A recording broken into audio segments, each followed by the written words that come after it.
I'm going to attempt to explain something interesting about poker odds, and I'm not sure if it's exactly 100% correct, but it seems like it's right. And yeah, so you guys can tell me if I'm wrong statistically or not, but basically what I'm talking about is after the deal, I now have an ace and 10 of clubs.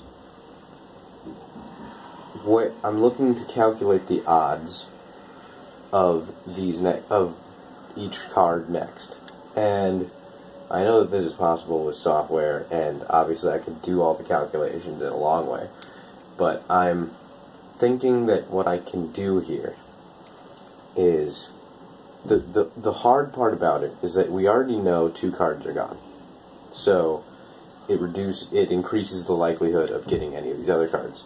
But then the questionable part that I never really learned in probability would be given that we know that 10 cards over here are taken out, but we don't know what they are, what does that do to the probability? And I think what it does is we have each one of these cards, ace through 2, and then we have hearts, diamonds, spades, clubs, and each of those cards is now worth, I suppose is the best word for, they're worth, because we have 10 cards, that's 10 minus 50, there's only 50 possible cards now that we have ours, so that means each card in here is worth 40 50ths. So, if each card is worth 40 50ths, what does that mean? Are they not physical cards anymore? Do you have to cut a fifth off of them? No. You can take the difference then of 40 50ths, which is 10, and you can add all the differences up then from all of these cards. So there's 11 cards, because we already got rid of the ace and the 10 of clubs. Oh, sorry. There's 50 cards, because we got to count the suits now.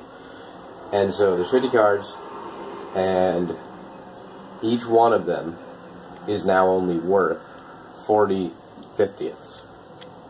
And now we must add all of those differences up. So 10 times 50, so 500. And then take 500 and divide it by 50, which gives us 10. And so obviously that just went back in a circle.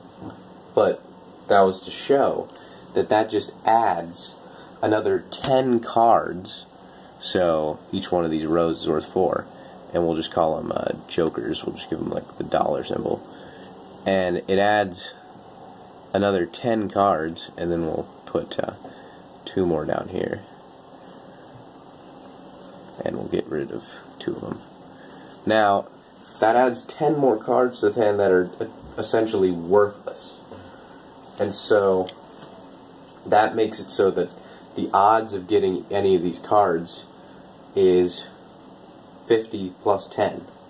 So 60s.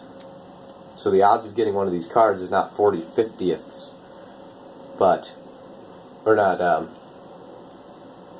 the odds of getting one of these cards is not 1 50th, but it's 1 60th, even though there's only 50 cards left. I hope that makes sense.